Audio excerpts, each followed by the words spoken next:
fortalecer você na perseverança, na fé, na paciência, e que nós possamos glorificar o nome do Senhor.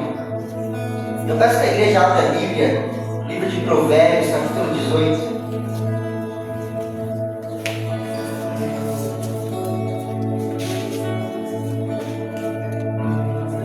Provérbios 18, versículo 21. Leitura breve, não vou tomar muito tempo da igreja.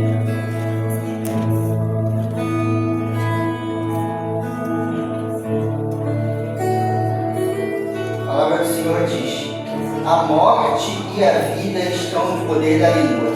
O que bem a utiliza, come do seu fruto. Irmãos, pergunte a si mesmo: você tem cuidado da sua língua? Você tem cuidado com o que você tem falado para as pessoas? Com o que sai da sua boca? A língua é uma coisa muito poderosa na terra. A língua é capaz de mudar cenários, de mudar opiniões. A língua pode moldar a forma como as pessoas te enxergam. Ver é diferente de enxergar. Quando nós vemos alguém, nós vemos a aparência. Vemos que uma pessoa é branca ou negra, que ela se veste com tal estilo de roupa. Quando uma pessoa nos enxerga, ela vê as nossas características, a nossa personalidade, quem somos de fato, como agimos, o que fazemos no nosso dia a dia e como lidamos com as situações. Isso é enxergar uma pessoa. E o que falamos para alguém pode mudar isso. Às vezes nós nos achamos pessoas tão legais, tão divertidas, mas falamos uma besteira para alguém e essa pessoa nos acha tão arrogantes, tão ignorantes. Tudo por uma coisa que nós falamos, por uma coisa que não controlamos. Uma palavra muda cenários, muda condições. E nós, como cristãos, nós somos chamados a reter tudo que nós falamos, pensar duas vezes em tudo que nós falamos. Porque a língua é a coisa mais imprevisível na terra. Às vezes nós falamos coisas que nem esperávamos que poderíamos falar. Nós falamos uma coisa e daqui a um pouquinho nós estamos pensando: meu Deus, por que eu falei isso, Senhor? Da onde que eu tirei isso? Como eu pude agir assim? Às vezes nós não esperamos o que a nossa boca vai falar. Fala uma besteira tão grande e aquilo pode matar alguém de uma maneira tão exata, de uma maneira tão eficaz. Quantas experiências nós já tivemos assim? Uma coisa simples que nós achávamos uma besteira e o cenário foi catastrófico, foi terrível, foi um afastamento total daquela pessoa de nós, um distanciamento completo. Tiago ele vai nos ensinar que a nossa língua, que nós usamos a nossa língua tanto para agradecer ao Senhor e agradecer as suas bênçãos, como para amaldiçoar pessoas. Ou seja, a mesma língua que nós viemos à igreja e falamos ao Senhor: Senhor, eu te entrego tudo, é a mesma língua que nós olhamos para o nosso irmão e nós falamos que ele não presta. Nós olhamos para fulano e nós falamos: fulano, você é um fofoqueiro, você é um imbecil, você é um ingrato. Essa é a mesma língua com que nós adoramos ao Senhor. E, irmãos, a língua precisa ser domada. É como um cavalo, se você sobe em cima de um cavalo, ele não vai parar de pular até você cair, ele não vai cansar. Uma hora você vai cansar, mas ele não vai cansar e uma hora você vai cair. Só que quando você aprende a domar um cavalo, você não cai mais dele, porque ele nem tenta mais te derrubar. A língua é igual. Quando nós aprendemos a dominar a língua, a domar a língua, nós temos controle sobre muitas coisas da nossa vida. Nós deixamos de nos preocupar com muitas coisas. Às vezes nós nos preocupamos com o que fulano acha de nós. E quando nós aprendemos a controlar a língua, nós somos muito mais confiantes diante de fulano, diante dessas pessoas que nos enxergam, que nos veem diariamente. A língua tem poder de mudar o tratamento. A nossa família nos enxerga com muitos olhos, como quando somos pessoas que falam palavras que edificam. Colossenses nos ensina que as nossas palavras devem ser agradáveis, devem ser palavras de paz. Efésios nos ensina que tudo que nós falamos deve ser bom para edificação. Nada deve ser inútil, nada deve ser só uma palavra ao vento. Tudo tem que ser ser uma semente plantada, uma semente de Deus plantada. Nós devemos começar os nossos dias pensando na forma que falaremos. E ao fim do nosso dia devemos pensar no que nós falamos e em como podemos melhorar. Por isso eu venho convidar a igreja a entregar a sua boca a Deus hoje. A entregar o que você fala hoje. Não sei como foi a sua semana, talvez você tenha falado que não deveria. Mas nesse momento, nesse culto, fale de Deus, adore o Senhor, louve ao Senhor, glorifique ao Senhor com a sua boca. Não tenha vergonha, timidez e nem se retraia. Às vezes o estresse faz isso. Use a sua boca como uma arma do Senhor nesse culto, amém? Eu peço que a igreja se coloque de pé para orar. Vamos orar. Senhor, meu Deus, Senhor Pai, te agradecemos, Senhor, por mais um momento que podemos te louvar, Senhor. Louvamos teu santo nome, Senhor. Te glorificamos, Senhor, pois és santo, Senhor. Te pedimos, meu Deus do céu, em nome de Jesus, Senhor, controla a nossa língua, Senhor amado. Nossa boca venha a ser uma arma poderosa, Senhor, que o Espírito Santo venha agir através dela, Senhor. Que o Senhor possa nos utilizar, e que da nossa boca, Senhor, saiam palavras de edificação, que vidas sejam transformadas pelo que nós dissemos, Senhor. E que nesse momento podemos usar dela, Senhor, para te glorificar da maneira que o Senhor merece. É isso que oramos e pedimos em nome de Cristo Jesus. Amém e amém. Glória a Deus. Vamos louvar o Senhor essa noite.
chamar a irmã Karine, fazer os dízimos e as ofertas?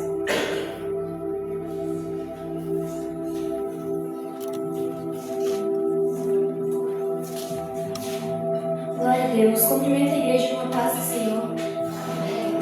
Vou pedir que os irmãos abram suas Bíblias em Atos 10.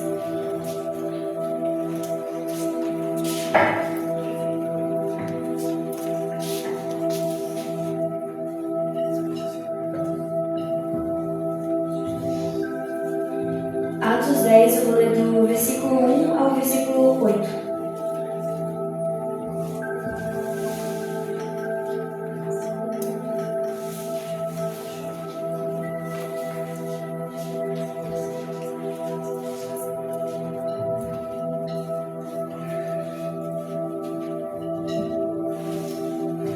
Amém? Havia em Cesareia um homem chamado Cornélio, centurião do regimento conhecido como italiano. Ele e toda a sua família eram religiosos e tementes a Deus. Davam muitas esmolas ao povo e oravam continuamente a Deus. Certo dia, por volta das 3 horas da tarde, ele teve uma visão. Viu claramente um anjo de Deus que se aproximava dele e dizia: Cornélio. Atemorizado, Cornélio olhou para ele e perguntou: Que é, Senhor? O anjo respondeu: Suas orações e esmolas subiram como oferta memorial diante de Deus. Agora mande alguns homens a Jope para trazerem um certo Simão, também conhecido como Pedro, que está hospedado na casa de Simão, o curtidor de couro que fica perto do mar. Vou ler só até aqui neste momento. Então, Cornélio, ele era um centurião. Ele tinha uma posição muito importante naquela época. Mas mesmo assim, ele não se deixou levar pela fama dele, pelo dinheiro que ele tinha. Ele foi uma pessoa boa, ele foi uma pessoa humilde, ele foi uma pessoa temente a Deus, como disse aqui nos versículos. Ele dava esmolas, ele ajudava, mas ele fazia isso por quê? Para obter reconhecimento? Porque ele era um centurião e ele queria mais reconhecimento, não queria? A gente pode pensar que ele fazia isso por esse motivo, mas não era por esse motivo. Porque ele temia Deus, ele sabia que a posição que ele tinha alcançado era por conta de Deus. Então ele dava aquilo que ele recebia, ele ajudava quem necessitava em forma de gratidão a Deus. E ele não se preocupou se faltaria para ele não se preocupou no que aquela pessoa que estava recebendo a esmola ia fazer. Mas ele entregou de coração aberto, crendo que Deus agiria na vida dele também. Então que a gente possa neste momento entregar não só o nosso dinheiro, não só nossas ofertas, não só os nossos dízimos, mas a nossa vida a Deus, o nosso relacionamento. Total entrega a Deus, total certeza de que Ele vai cuidar da gente, que Ele vai nos prover, que Ele estará conosco. Feche seus olhos neste momento e vamos estar orando. Deus Pai Todo-Poderoso, te agradecemos, ó Deus, pela oportunidade que temos de estar em Tua presença. Te agradeço, Senhor, porque podemos entender que Tu és o Deus provedor, que Tu és o Deus cuidador, o Deus que restaura, o Deus que cura, o Deus que liberta. Obrigado, Pai, porque nada o Senhor nos deixa faltar, ó Pai, e que possamos entender que Tu provê tudo o que necessitamos, ó Pai, que não entregamos, Senhor, temendo que irá nos faltar, porque o Senhor não nos deixará faltar, porque o Senhor cuida dos seus. Obrigada por este momento, obrigada por tudo que tem nos oferecido, Pai, e que possamos ser igual ao Cornélio, Pai. Homem temente, homem confiante, homem de fé, homem que creu que Deus proveria, que creu que Deus estaria com ele, que Deus não nos deixaria faltar. Em Cristo Jesus oramos. Amém.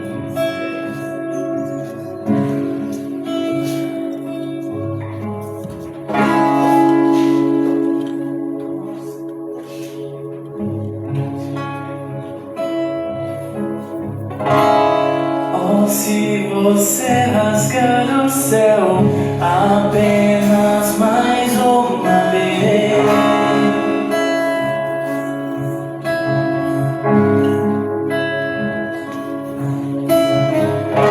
oh, se você descer e fizer Deus grandes feitos de novo,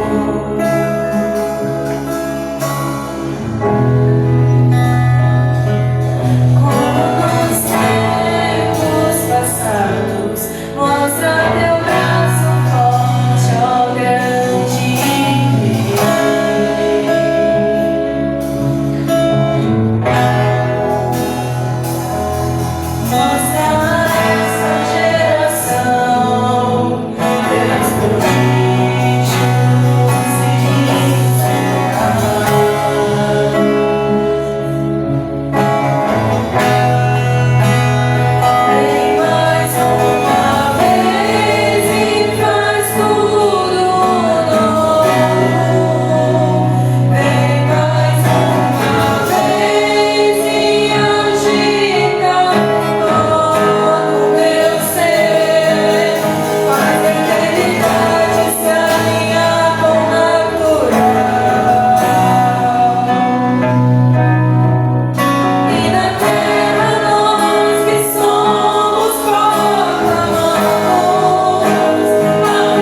Obrigada, Senhor Deus, pela vida de cada irmão que está aqui. Obrigada, Senhor Deus, pelas forças que o Senhor nos dá todos os dias para nos mantermos em pé, para, Senhor Jesus, aguentarmos as dificuldades desse mundo. Obrigada, Senhor Jesus, por tua bondade, por tua misericórdia que é renovada a cada dia. Obrigada, Senhor Jesus, por este teu amor que, apesar, Senhor Deus, de tantos erros, de tantas máculas, o Senhor ainda nos chama, o Senhor ainda nos perdoa e o Senhor ainda nos quer, Pai.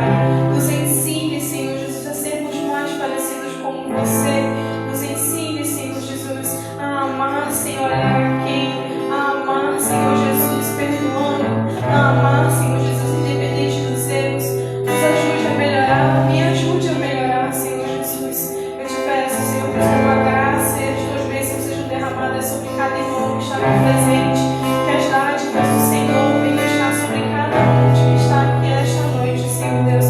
Receba cada súplica, receba cada oração, Senhor Jesus.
estenda suas mãos para a gente estar orando por elas.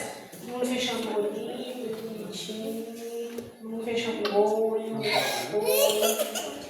Senhor Jesus, Senhor Deus Eterno Pai, estamos aqui, Senhor Jesus, na Tua presença, para colocarmos, Senhor Jesus, essas crianças diante de Ti. Que o Senhor Jesus venha continuar, Senhor Deus, esse processo, esse trabalho que o Senhor tem feito na vida de cada uma delas. Quem as conhece, Senhor Jesus, sabe que elas são grandes portadoras do Teu amor, da Tua graça, da Tua bondade.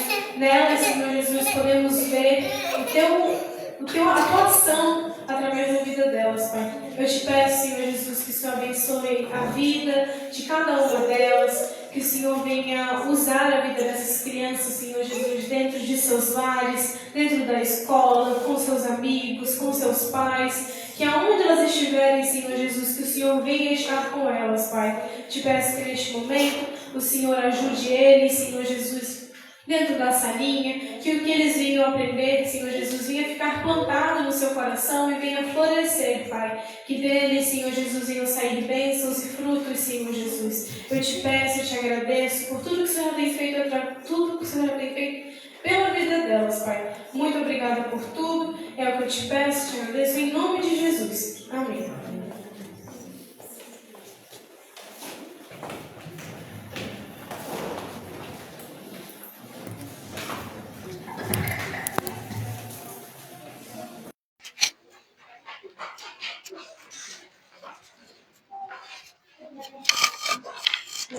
Eu coloco isso assim. Pode só deixar aqui assim? Pode?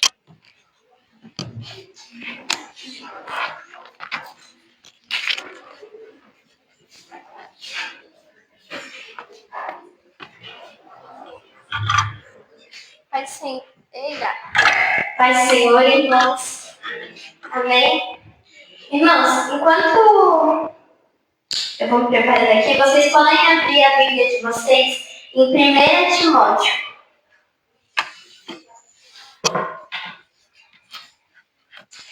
Quando o irmão Luiz ele veio me pedir para pregar no culto em que os jovens saíram tomando a frente, eu fiquei pensando numa palavra que tanto servisse para os irmãos, mas que focasse diretamente nos jovens. Aí esse microfone tá alto. Mas Deus ele veio trabalhando comigo e eu estava lendo um livro que se chama Cartas de um Diabo para Seu Aprendiz. E ali naquele livro ficou muito claro em que Satanás ele vê jovens como pessoas imaturas, como pessoas que eles não têm responsabilidade, como pessoas que eles estão perdidos. Então, eu quis trazer esse foco para esse curso.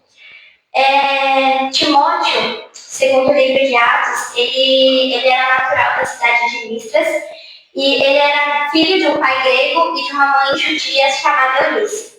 Ele tinha uma avó chamada Lloyd, que junto com a sua mãe foram a formação principal para ele se tornar um cristão. As duas ensinaram valores e princípios para eles, cristãos, e Timóteo foi crescendo assim, instruído pelas Escrituras. Durante a primeira viagem do apóstolo Paulo em Listras, estudantes dizem que no meio daquela multidão onde Paulo estava pregando o Evangelho, Timóteo estava lá, que foi o primeiro encontro entre Paulo e Timóteo. Mas ali em Atos 16 vai dizer realmente quando foi esse encontro entre Paulo e Timóteo, que foi na segunda viagem dele para Listras, quando ele voltou, e Paulo ele encontra Timóteo, e Timóteo ele já havia um bom testemunho. Entre os irmãos de lá, ele já era conhecido como um menino bom, como um menino que dava exemplo. Então, Paulo ele viu isso em Timóteo e ele convidou para acompanhá-lo para as missões deles. E Timóteo, ele se tornou um dos discípulos mais próximos de Paulo. Ele participou da evangelização, do fortalecimento de igrejas e do ensino da palavra em diversas cidades. Com o passar dos anos, essa aproximação entre Timóteo e Paulo foi tão forte que Paulo começou a chamar Timóteo de verdadeiro filho na fé. Depois de um tempo de Paulo e Timóteo indo visitar igrejas, indo para a cidade pregar o evangelho, surgiu a prisão de Paulo, que é a história de Paulo, eu quero colocar mais em Timóteo.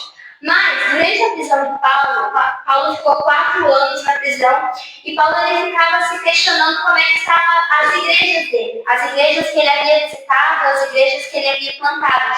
Ele ficava preocupado como estava a igreja. Se a igreja ainda estava crescendo, se a igreja estava no direcionamento certo. Então, assim que Paulo saiu da prisão, Paulo ele vai para Timóteo visitar essas igrejas para trazer fortalecimento e mensagens de encorajamento. Eles passaram por várias cidades e até em Efésio estava tudo bem. As igrejas elas estavam crescendo, elas estavam procurando a Deus, só que no chegar na igreja de Éfeso, Paulo e Timóteo eles encontram um grande problema. Ali na igreja, grande parte do desenvolvimento estava conduzida por pessoas imaturas na fé. Pessoas que queriam chegar num diácono, queriam ser líderes, queriam pregar o evangelho, só que pulavam passos. Não buscavam a Deus, não buscavam a palavra. Então, eles estavam pegando aquilo que eles achavam que era certo e não que estava na palavra. E conforme isso, trouxe várias distrações, várias discussões inúteis e falsos ensinamentos. E Paulo vê naquela situação, ao invés de ele pegar e falar, não, eu vou ficar em Éfeso, eu vou cuidar dessa igreja e a partir dali eu sigo a minha viagem. Ele fez ao contrário, ele escolheu Timóteo para ser o líder daquela igreja. Então, ele deixa Timóteo em Éfeso e ele segue para Macedônia.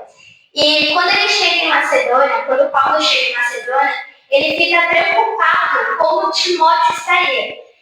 Se Timóteo ele estaria inseguro, se Timóteo estaria com medo. Então ele escreve a primeira carta de Timóteo, que são orientações para ele. E é onde a gente vai ler. A gente vai ler em 1 Timóteo 4:12. Nesse capítulo, Paulo instrui Timóteo como conduzir uma igreja. Ele fala sobre combater as heresias que estavam acontecendo naquele tempo.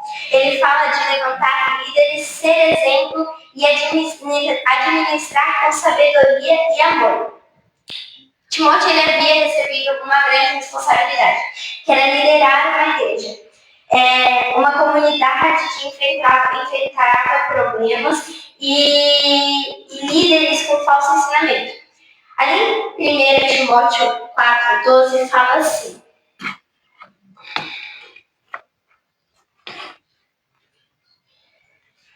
ninguém o despreze pelo fato de você ser jovem, mas um exemplo para os fiéis na palavra, no amor, no procedimento, na fé e na pureza. Paulo estava ensinando a Timóteo que ele não precisava ter medo por conta da sua idade. Você não precisa ter 15, 20, 30 anos de evangelho para você deixar de ser usado por Deus. Era isso que Paulo queria passar para Timóteo. Que Timóteo ele não precisava ter medo com as picuinhas da igreja. Timóteo ele não precisava ter medo com as distrações que rolavam. Mas Timóteo ele precisava focar. E ele precisava focar na palavra, no procedimento, no amor e na fé. Essas são as 5 áreas que Timóteo dá a instrução para Paulo seguir. E a primeira área que que Paulo fala, é na palavra.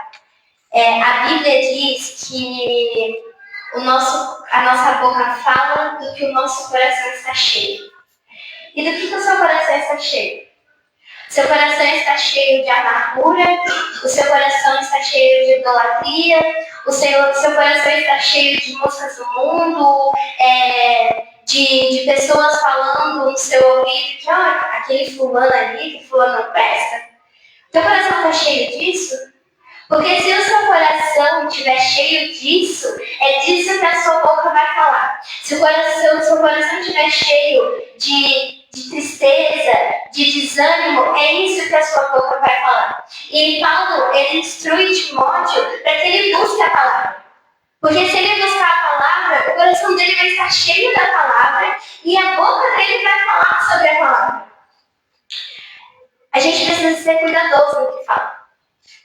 Eu às vezes tenho medo de pregar, mas Deus ele vem me dando respostas, e o irmão Luiz falou isso no começo do culto.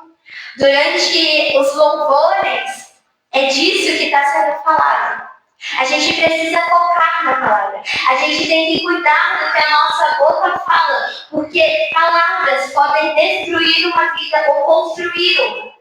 Você tem que cuidar com o que você fala para o seu próximo. Você tem que cuidar com o que você fala com os seus amigos. Você tem que cuidar com o que você fala dentro da sua casa. Você tem que cuidar com o que você fala em secreto. Toda hora você tem que vigiar. Você tem que procurar da palavra para que o seu coração esteja cheio dela e que a sua boca venha trazer vitórias para as outras pessoas, venha trazer alegria para as outras pessoas, venha construir e não destruir a vida de uma pessoa. E segundo, Paulo ele fala sobre o procedimento. Ele se refere ao comportamento diário.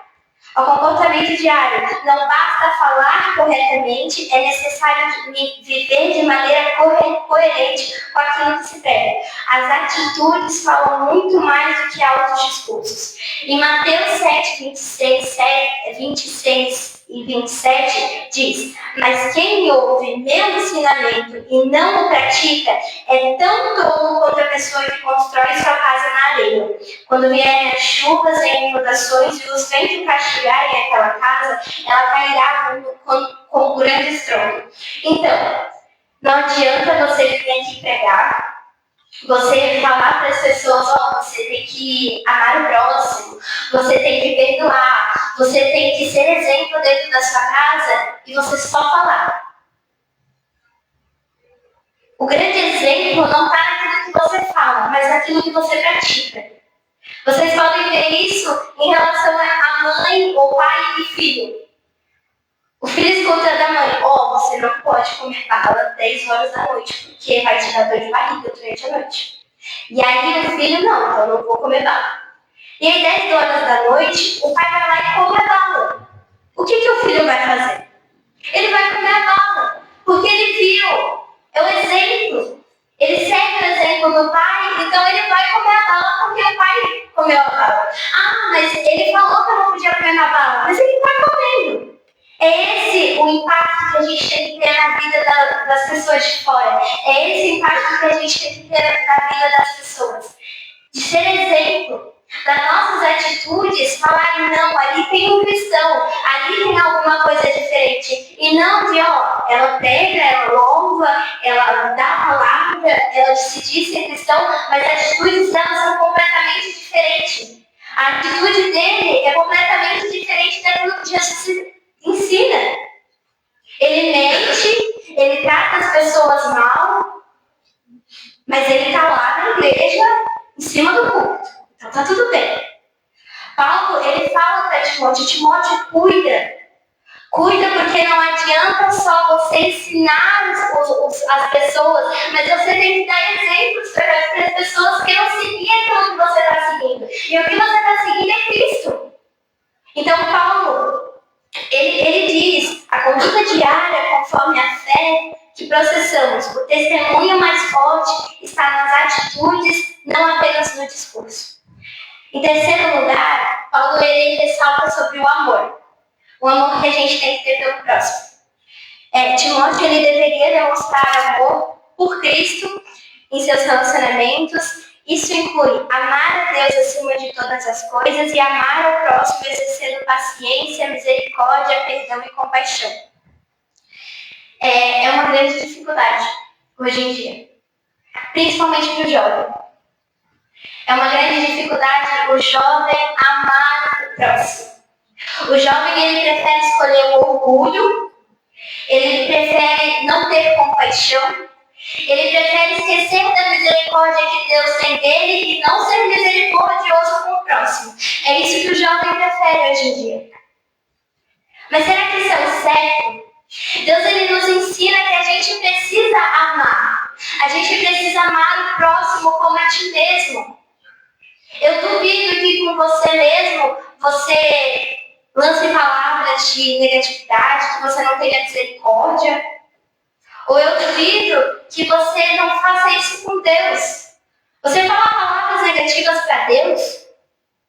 Você fala, não, Deus, eu acho que você não é tão bom no que você faz, não. Eu acho que você não tem tanta misericórdia, não.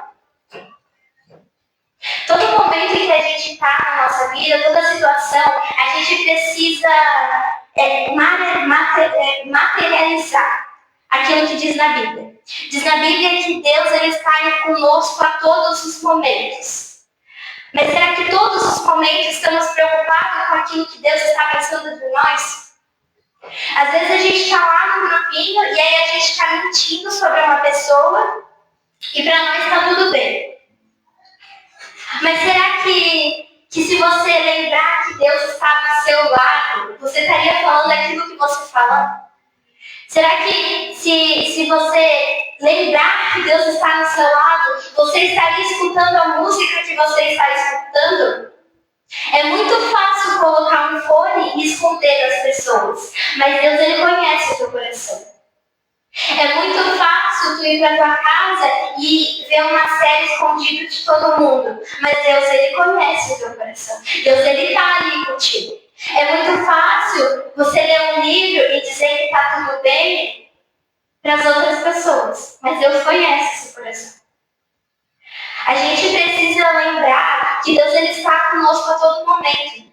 Então a gente precisa botar em prática ser paciente com o próximo.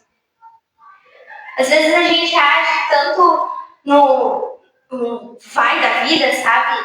Vai na rotina e esquece que a gente não tem que respirar, ser paciente. Mas, meu Deus, irmão, aquele irmão já te estressou umas 15 mil vezes.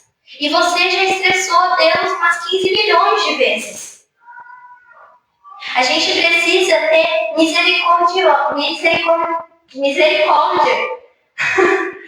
gente precisa ter misericórdia com o próximo.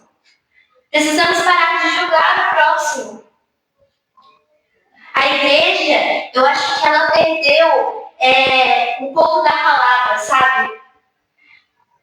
A gente já está tão acostumado com os pecados da rotina que a gente não lembra que tem uma palavra para nos confrontar e nos ensinar. A gente deixa de ter misericórdia com o próximo. A gente começa a ser rude, como se ele não merecesse perdão. Mas eu duvido que o que ele cometeu contigo foi pior do que você cometeu com Jesus. Porque por quem te magoou, você não teve que morrer numa cruz. Pelos seus pecados, Deus ele teve que ter misericórdia e ele morreu numa cruz. Vai me dizer que alguma vez alguém já te magoou ao ponto de você ter que ir para uma cruz e morrer? É essa misericórdia que a gente precisa ter. A gente precisa ter a misericórdia de pensar, não, Deus ele me perdoou. Deus ele morreu por mim. Todos os dias eu peco, mas Deus ainda está ali. Então por que eu não vou perdoar o meu irmão? Por que eu não vou amar o meu irmão? Por que eu não vou ter paciência com o meu irmão? A gente precisa disso. A gente precisa seguir a Cristo. A gente precisa ser semelhante a Cristo. E se você está buscando ser semelhante a Cristo, você precisa amar mais. Ter mais misericórdia. Ter mais paciência. Ter mais amor. Porque é isso que Cristo foi. Cristo, enquanto ele andava na terra, vocês acham que não havia picuinha sobre ele? Cristo, enquanto ele andava na terra, vocês acham que não chegou alguém e falou assim, cara, eu não gosto de você, eu queria que você morresse. Vocês acham? E Cristo mesmo assim, ele perdoou e ele morreu pelos pecados daquelas pessoas e de nós. Em quarto lugar, Paulo ele ressalta sobre a fé. Ele encoraja Timóteo a confiar em Deus mesmo diante das dificuldades. A fé não é apenas acreditar quando tudo está bem, mas permanecer firme mesmo quando não conseguimos enxergar o que Deus está fazendo. A gente costuma ter fé quando os planos estão claros. Quando vamos supor, o professor chega na nossa frente e fala assim, vocês vão estudar isso, e aí vocês vão fazer uma atividade, e depois vocês vão fazer uma prova. Aí vocês têm fé que a nota vai ser boa. Porque vocês vão estudar, vocês vão saber o que vocês estão passando, mas quando é uma prova surpresa, você não se preparou, você nem sabia. Aí você fala, cara, até chega o professor na mente. Que raiva desse professor que me passou uma prova surpresa. Mas Deus, ele está preparando uma surpresa para ti todo o tempo. Todo o tempo ele vai querer te usar do nada. Todo o tempo ele vai querer te confrontar do nada. E a gente precisa ter fé. É muito fácil ter fé quando tem dinheiro, quando tem uma casa, quando a geladeira está cheia, quando os filhos não estão doentes, quando você tem amigos. É muito fácil ter fé nesses momentos. Mas e nos outros momentos? Em que uma conta começa a apertar, em que alguns amigos deixam de falar com você. Nesse momento você tem fé? Você tem fé que Deus ele está no controle? Às vezes a gente esquece disso. A gente murmura, poxa Deus. Lá se vai, mas uma conta que eu não vou conseguir pagar. Lá se vai um sonho que eu tinha para se realizar. Lá se vai mais um amigo, lá se vai mais um parente. Mas a gente esquece que Deus está no controle de tudo. Fé é confiar em Jesus, em Deus, mesmo não sabendo o que Ele planeja para nós. É confiar em Deus a todos os momentos. Viver na fé é confiar, mesmo quando não há garantias visíveis. Uma fé inspira dos outros. Quando alguém vê você na tempestade, na tribulação, e você está lá com fé, que aquilo é um propósito de Deus, as outras pessoas pensam, o que tem dele? O que tem dele que não consegue pagar uma conta, que a geladeira está ficando vazia, mas mesmo assim ele não deixa de adorar esse Deus. O que tem desse Deus para trazer esse conforto para as pessoas? É esse o exemplo que Paulo quer que Timóteo seja. E é esse exemplo que Deus quer que nós sejamos para o próximo. Para que o próximo não questione, poxa, será que Deus é realmente real? Mas que o próximo questione quem é esse Deus que transforma as vidas, quem é esse Deus que cura e que faz milagres. Esse é o exemplo que Paulo está dizendo para Timóteo ser. Em quinto lugar, Paulo ele toca num ponto que para os jovens é muito difícil, na pureza. É muito difícil ser puro em um mundo desse. Até mesmo para os adultos. É muito difícil. Timóteo ele deveria viver uma vida santa diante de Deus. Preservando seus pensamentos, palavras e atitude. O que você anda pensando? Os seus pensamentos são puros? Você busca a santidade? Ou você deixa as coisas do mundo entrarem na sua mente e fazerem a festa? O que Satanás precisa não é de uma porta aberta, é de uma brecha que tem nela, para entrar na sua vida e fazer a destruição. Se você não procurar a santidade todos os dias, Satanás ele vai entrar na sua vida e ele vai te corroer por dentro. Porque é isso que Satanás quer. Você acha que Satanás está preocupado com as pessoas do mundo? Você está errado. Ele se preocupa com você que procura Deus todo momento, que vem na igreja. É isso que Satanás tem preocupado. As pessoas que estão no mundo, Satanás pensa, é uma alma que já está garantida. Mas eu tenho que ganhar mais almas dentro da igreja. Eu tenho que ganhar mais almas dentro do ministério. Eu só preciso de uma brecha para entrar no ministério e fazer a destruição. Eu só preciso de uma brecha na igreja para mim entrar e eu fechar as portas daquela igreja. É isso que Satanás quer. E é isso que a gente precisa ver e a gente precisa entender que a gente precisa fazer igual Satanás. Quando a gente tiver a brecha na vida de uma pessoa para pegar o evangelho, quando a gente tiver uma brecha na vida da pessoa para falar do amor de Cristo, é isso que a gente precisa fazer. Satanás ele se esforça mais para ganhar uma alma do que os cristãos. Ele trabalha dia e noite sem descansar para que a sua vida seja entregue ao inferno. Você está trabalhando dia e noite para que o reino do céu seja cheio? Você ora, você lê, você conversa com Deus? Ou você só escolhe deixar a sua Bíblia de canto e pegar ela num domingo de noite? A gente precisa se perguntar, irmãos.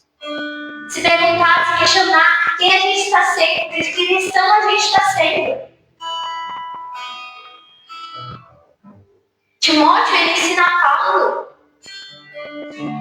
na palavra, no procedimento, no amor, na fé e na pureza, porque esses são os principais focos que os cristãos precisam ter para ser um exemplo para outra pessoa.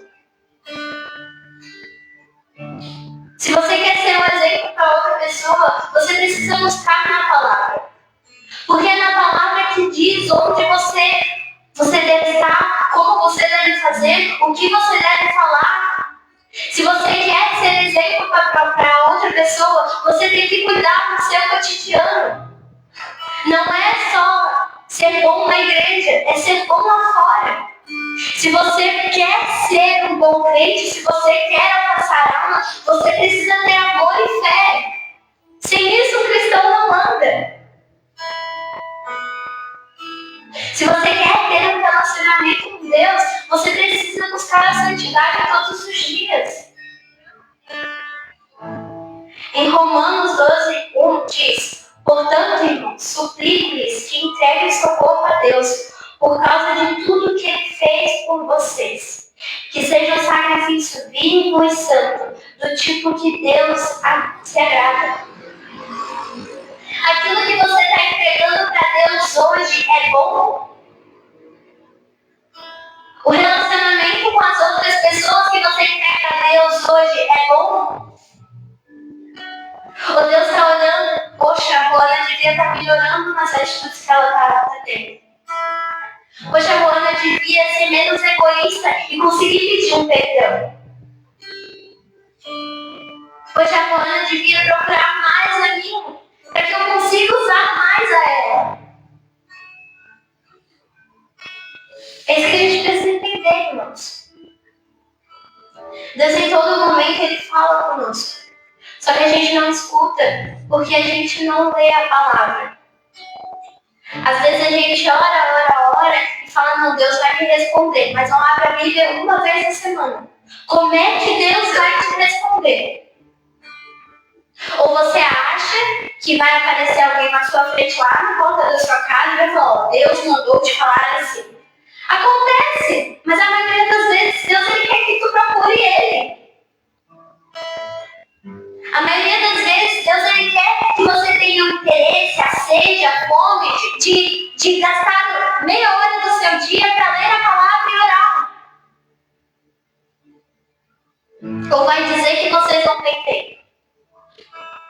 Eu usava muito essa desculpa, eu não tenho tempo. Eu não tenho tempo para preparar uma pregação, eu não tenho tempo para orar, eu não tenho tempo para ler a Bíblia. E eu usava isso assim, ó. Até eu me casar, e Deus falou assim, vamos ver se essa menina não tem tempo mesmo. E o meu marido e eu decidi que eu tenho que ficar em casa. Agora, como é que eu vou dizer para Deus, eu que passo 24 horas em casa, não tenho tempo para Ele? Como? Como é que eu vou dizer para Deus, eu que tenho 1 hora antes de dormir, que eu não tenho tempo para Ele? Como é que eu vou dizer para Deus que eu tenho preguiça de acordar meia horinha mais cedo para conseguir ler a Bíblia e falar com Ele? Como é que eu digo isso para Deus? É muito fácil de desmarcar um compromisso com uma pessoa, de falar, ó, fulano, não vou conseguir ir porque eu tenho compromisso. Mentira, era a preguiça que não queria deixar a pessoa ir. Mas Deus, Ele conhece o seu coração. Deus, Ele sabe que em certo momento do dia tu teve tempo de falar com Ele. Em certos minutos do dia você teve tempo de abrir a Bíblia. Deus, Ele conhece. E será que aquilo que a gente está mostrando para Deus e aquilo que Deus vê é bom para Ele? Será que a gente está servindo algo bom para o Senhor? Essa é a pergunta que eu faço para os irmãos hoje.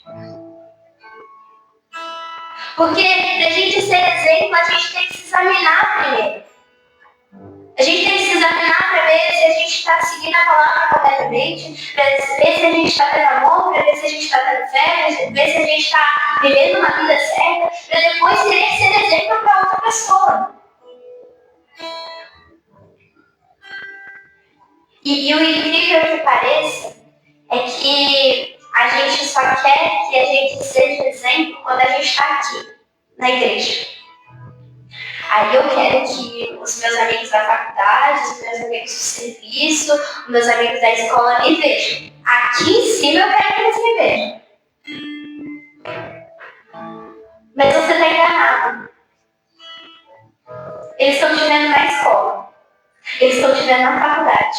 E eles estão te vendo no trabalho. E eles estão te vendo onde você estiver. Eles estão te observando quando menos você espera. Eles estão te observando quando você está sendo cruel com uma pessoa. Eles estão te observando quando há uma intriga ali e você sai bicuda e não quer falar mais com ninguém. Ele está te observando quando você vai jogar um futebol e você chuta a bola e sai xingando todo mundo. É ali que ele está te observando. É ali que você está sendo exemplo para uma pessoa. É no seu dia a dia. Entende? As pessoas não vão te observar só aqui em cima. Elas vão te observar lá fora. E é lá fora que a gente tem que ser luz.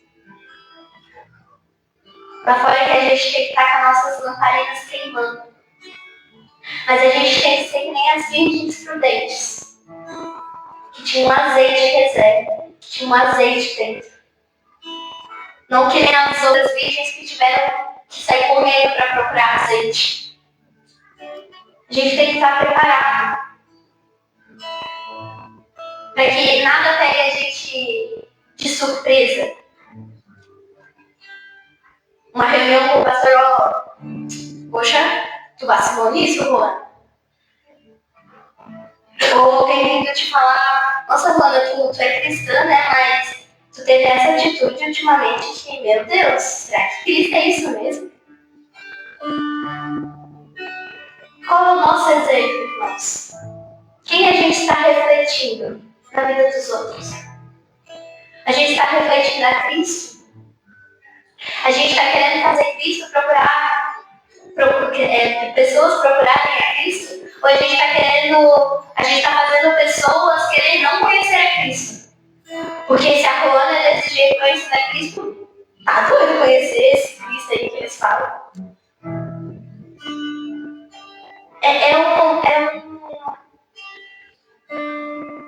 É uma missão missão muito grande que a gente tem. Ser cristão é pesado. Aceitar a Cristo é maravilhoso, mas é dolorido. Porque aceitando a Cristo você vai ter que deixar de relacionamentos. Aceitando a Cristo vai ter amizades que não vão mais te servir. Aceitando a Cristo até parentes vão deixar de falar contigo. Aceitando a Cristo, você não vai ter menos dificuldade, você vai ter mais dificuldade. Mas a gente tem que lembrar que a gente está sendo um exemplo na vida de uma pessoa. Assim como a gente tem alguém de exemplo, a gente tem alguém que a gente olha e fala, cara, um dia eu quero ser igual a essa mulher, um dia eu quero ser igual a esse homem, que ama, que prega a palavra, que louva, que toca. A gente tem que querer que outras pessoas pensem isso da gente, melhorando. Mas, irmã, eu não consigo amar. Você não tem que sentir amar. Você tem que escolher amar. É que nem escolher beber um copo d'água. Você precisa beber um copo d'água. Então você tem que escolher amar. Essa mensagem que Paulo ele passa para Timóteo continua no dia de hoje. No dia de hoje a gente tem que seguir essas 5 áreas que Paulo instruiu para Timóteo conosco.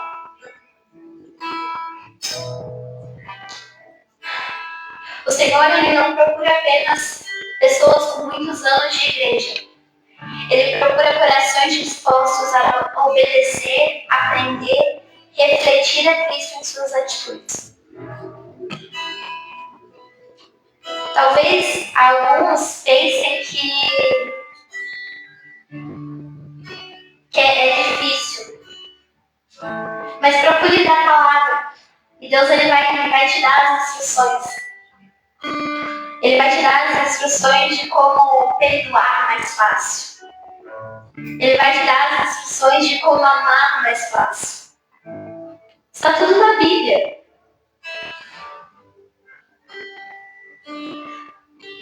A geração de jovens hoje são conhecida como uma geração corrompida, uma geração que não tem futuro, uma geração que não presta, uma geração que vai destruir o Brasil. Essa é a geração que o mundo lá fora pensa dos jovens.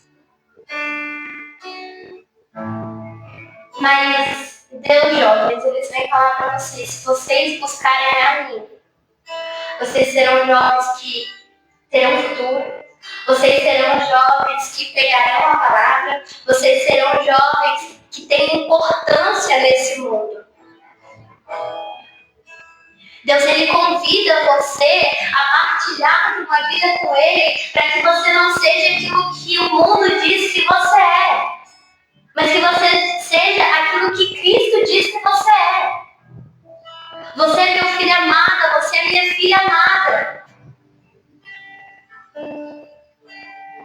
O mundo ele já ditou tantas coisas sobre jovens, tantas coisas sobre os adultos, que às vezes a gente vai escutando isso e a gente só vai deixando entrar. Mas não! Se uma pessoa te falou que você não é suficiente, você é suficiente para Deus. Se uma pessoa te falou que você não é amada, Deus ele te ama e ele entregou a sua vida por ti. Se uma pessoa te falou que você nunca vai ser perdoada, Deus ele te perdoou.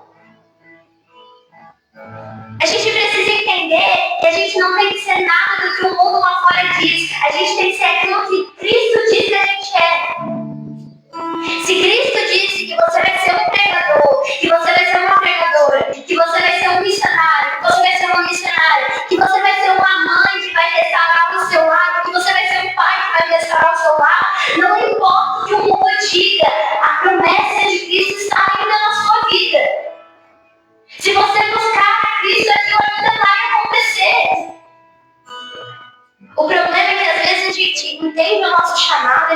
entende o nosso propósito, mas a gente corre dele.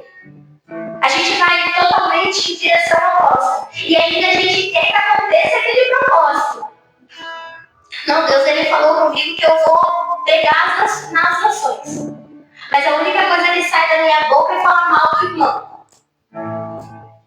Deus, ele me falou que eu vou para as missões em outros países. Mas eu não me esforço para aprender uma língua diferente, para entender uma cultura diferente.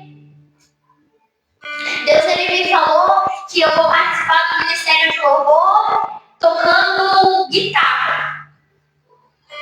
Mas não adianta só você saber aquilo que você tem que fazer. Você tem que fazer.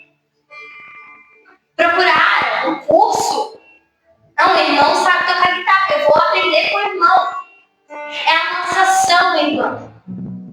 Deus, ele tem planos maravilhosos para a nossa vida. Só que a gente perde tudo isso porque a gente não tem uma atitude.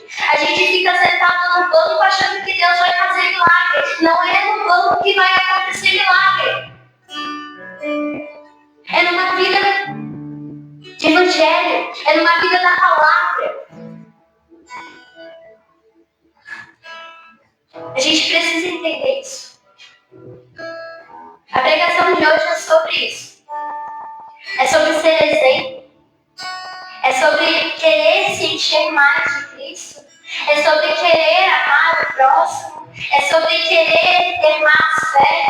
A Bíblia diz que se a gente tiver a fé de um grão de mostarda, a gente consegue mover montanhas. Os irmãos já viram um grão de mostarda?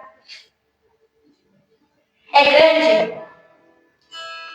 É muito pequeno. E me frustra não ter uma fé do tamanho daquela semente. Eu não tenho uma fé do tamanho de um grão de mostarda. É isso que a gente tem que pensar. A sua fé hoje move montanhas. A sua fé hoje transforma vidas. O seu amor hoje constrói famílias ou destrói? As suas atitudes hoje dão exemplo para as outras pessoas de seguirem a Cristo, de fazer o bem? Ou de totalmente ao contrário? É isso que eu queria perguntar para os irmãos hoje. Se alguém estivesse observando a sua vida hoje, conseguiria enxergar a Cristo através do seu exemplo? Conseguiria ver Cristo em você?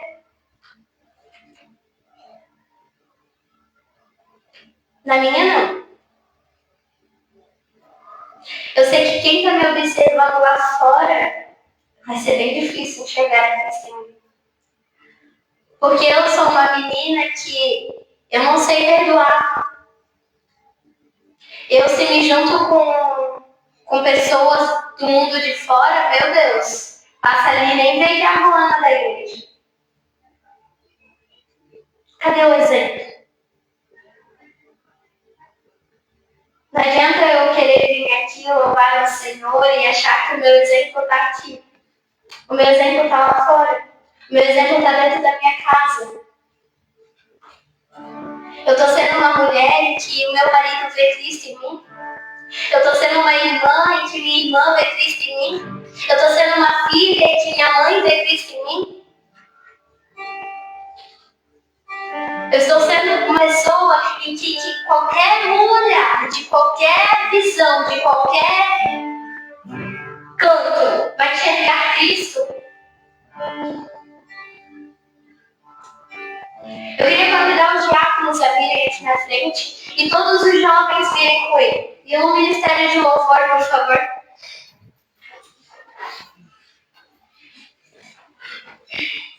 Nesse momento, eu queria que os diáconos orassem os jovens. Porque o mundo diz que esses jovens são jovens perdidos. Esses jovens são jovens que não têm propósito. Esses jovens são jovens que não têm mais nada.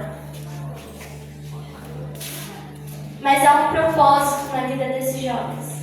Há um Deus que mover montanhas com esses jovens. Eu gostaria de tempo, não importa a hora, mas esse jovem, eles carregam um propósito.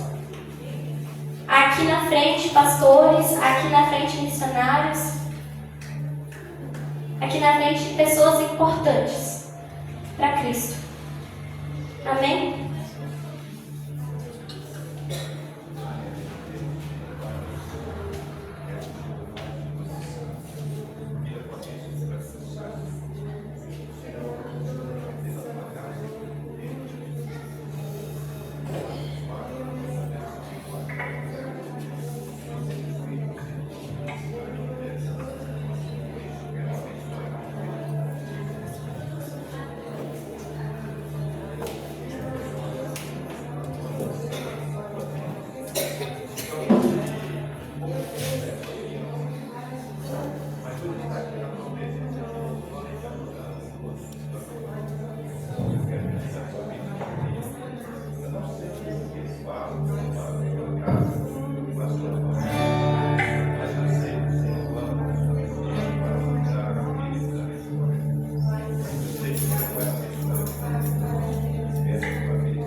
Estamos caminhando para o final do culto.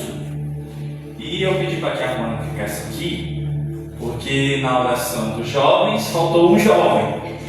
Quem será o jovem? A Juana, né? A glória de Deus, tenho visto que Jesus Cristo tem usado muito. Parabéns, continue assim. E venhamos orar pela vida da Juana, para que Deus continue confirmando o chamado dela e continue sendo utilizada aqui para a honra e glória do Senhor Jesus. Amém? Senhor Jesus, Pai Celestial, venho orar a Ti, Senhor Jesus, me pedindo, Pai, que o Senhor continue com a Tua serva, Senhor Jesus, a Juana. Te peço, Senhor Jesus, que o Senhor continue utilizando ela para a Tua obra, Senhor Jesus, para a palavra, para o louvor, Senhor Jesus, e em tudo que o Senhor permitir, Senhor Pai, que o Senhor venha estar, Senhor da glória, transformando o seu coração para se parecer mais contigo, Senhor Jesus, no íntimo da sua casa, Senhor Jesus, em seu casamento, em seu ministério, que venha estar, Senhor Jesus, derramando um bálsamo, Senhor Jesus, uma unção nova, Senhor da glória, para direcionar cada dia mais para mais perto de Ti, Senhor Jesus, o Senhor Jesus Cristo. E que o Senhor continue com a Tua filha, Senhor Jesus, livre das garras de Satanás, Senhor Jesus, de todo o mal que esse mundo tem, Senhor da glória. Em nome de Jesus, é o que eu te peço e agradeço. Amém. Em paz. Meus irmãos, estou um pouco fã, mas perdoe, tá bom? E os avisos de hoje é que na quarta-feira vai ter o nosso PG às 19h30, tá? Por favor, não falte, compareça.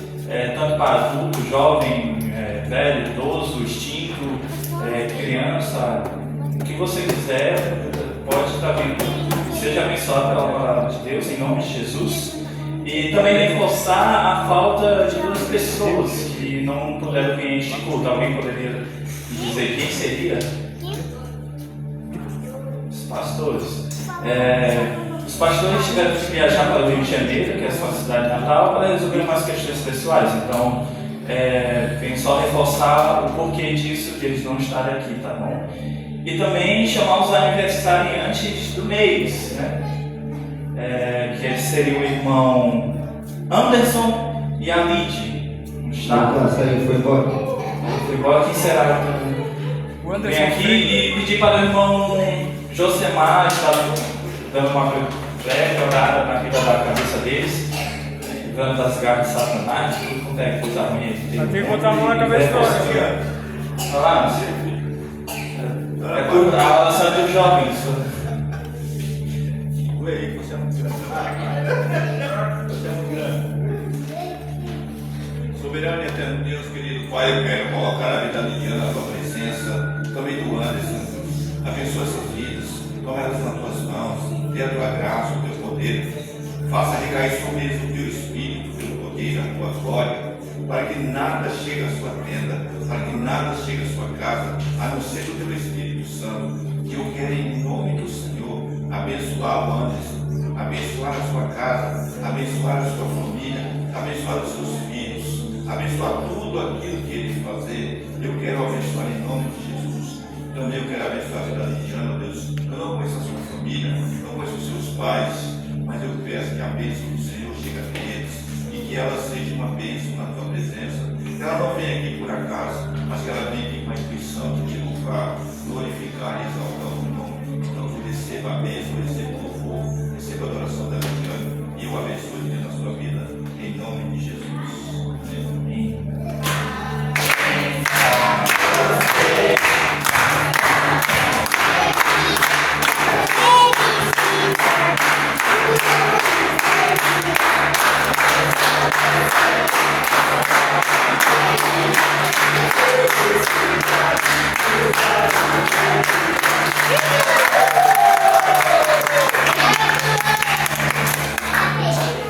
Vamos nos pôr de pé os que podem, para parecer que o culto está acabando, tá bom? Amém? Senhor Jesus, Pai Celestial, dono de infinito amor, bondade e misericórdia, Senhor da glória, venhamos te agradecer, Senhor Jesus, por mais um culto, Senhor da glória, em tua presença. Obrigado, Senhor Jesus, pelos louvores, Senhor Jesus, pelas oportunidades, pela palavra, Senhor Jesus. Obrigado pelas pessoas que puderam vir, Abençoe também aquelas que não puderam vir, Senhor Jesus. Toque seus corações, incomode o teu espírito para vir nas próximas vezes, Senhor Jesus, e ser abençoado contigo, Senhor da glória. Eu também te peço que o Senhor venha dispensar em paz e segurança para as nossas casas e que venhamos ter uma semana abençoada contigo, Senhor Jesus, no centro das nossas vidas. É isso que eu te peço e lhe agradeço em nome de Jesus. Amém.